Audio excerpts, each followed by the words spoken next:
ಇನ್ನು ಬಹಿರಂಗ ಕಿತ್ತಾಟಕ್ಕೆ ಎಳೆದಿರೋ ಬಿಎಸ್ವೈ ಹಾಗೆ ಈಶ್ವರಪ್ಪ ವಿರುದ್ಧ ರಾಜ್ಯ ಬಿಜೆಪಿ ಮುಖಂಡ ಕೇಂದ್ರ ಯೋಜನಾ ಸಚಿವ ಡಿವಿ ಸದಾನಂದಗೌಡ ಬೇಸರ ವ್ಯಕ್ತಪಡಿಸಿದ್ದಾರೆ. ಬಿಎಸ್ವೈ ಈಶ್ವರಪ್ಪ ಹೆಸರು ಹೇಳದೆಯೇ ಪಕ್ಷದ ನಾಯಕರ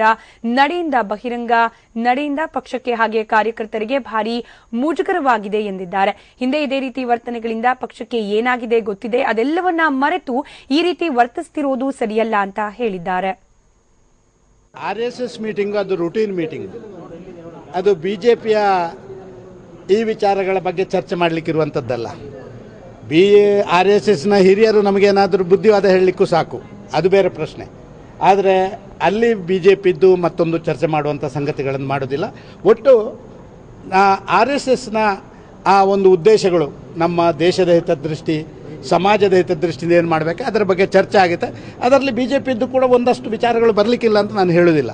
ಆದರೆ ಬಿಜೆಪಿಯವರ ವಿಚಾರವನ್ನೇ ಅದೊಂದು ಪ್ರಮುಖ ವಿಚಾರವಾಗಿ ಎಜೆಂಡಾ ಆಗಿ ಬರುವುದಿಲ್ಲ. ಅದು ನಾನು ಖಂಡಿತವಾಗಿಯೂ ನಮ್ಮ ಎರಡು ಹಿರಿಯ ನಾಯಕರ ಅವರ ಈ ರೀತಿಯ ಒಂದು ಬಾಹ್ಯವಾಗಿ ಚರ್ಚೆ ಮಾಡುವಂಥ ಸಂಗತಿಗಳಿಂದ ನಮಗೆ ಕಾರ್ಯಕರ್ತರಿಗೆ ಮತ್ತು ನಮ್ಮ ಅಭಿಮಾನಿಗಳಿಗೆ ಸ್ವಲ್ಪ ಮಟ್ಟಿಗೆ ಅಯ್ಯೋ ಇದು ಆಗಬಾರ್ದಿತ್ತು ಇವರು ಅಂತ ಹೇಳುವಂಥ ಒಂದು ಭಾವನೆಗಳು ಅವರಿಗೆ ಬಂದಿದೆ. ನಾವು ಕೂಡ ಅದನ್ನು ಅರ್ಥ ಮಾಡಿಕೊಳ್ಬೇಕು. ಹಿಂದೊಮ್ಮೆ ಆಗಿ ಏನಾಗಿದೆ ಅಂತ ನಾವು ಅರ್ಥ ಮಾಡಿಕೊಳ್ಳದಂಥ ಪರಿಸ್ಥಿತಿ ನಿರ್ಮಾಣ ಆಗಿರೋದು ಅದು ಮನಸ್ಸಿಗೆ ಬೇಸರ ತಂದಿದೆ.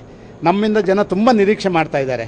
ಇವತ್ತು ರಾಜ್ಯದಲ್ಲಿ ಈ ಕಾಂಗ್ರೆಸ್ಸನ್ನು ನೋಡಿ ಜನ ಏನೋ ಒಂದು ರೀತಿಯಲ್ಲಿ ಬಿಜೆಪಿ ಮತ್ತೆ ಅಧಿಕಾರಕ್ಕೆ ಬರಬೇಕು ಅಂತ ಹೇಳಿ ಪೂರ್ತಿ ಪ್ರಮಾಣದಿಂದ ಇಡೀ ರಾಜ್ಯದ ಜನರ ನಿರೀಕ್ಷೆ ಮಾಡ್ತಾ ಇರುವಂಥ ಸಂದರ್ಭದಲ್ಲಿ ನಾವು ಸಣ್ಣ ಪುಟ್ಟ ವಿಚಾರಗಳನ್ನು ಎತ್ತಿಕೊಂಡು ಈ ರೀತಿ ಮಾಡುವಂಥದ್ರಿಂದಾಗಿ ಏನೋ ಜನರಿಗೆ ಕೂಡ ಒಂದಷ್ಟು ಬೇಸರ ಆಗಿದೆ, ನಮ್ಮ ಕಾರ್ಯಕರ್ತರಿಗೂ ಒಂದಷ್ಟು ಬೇಸರ ಆಗಿದೆ.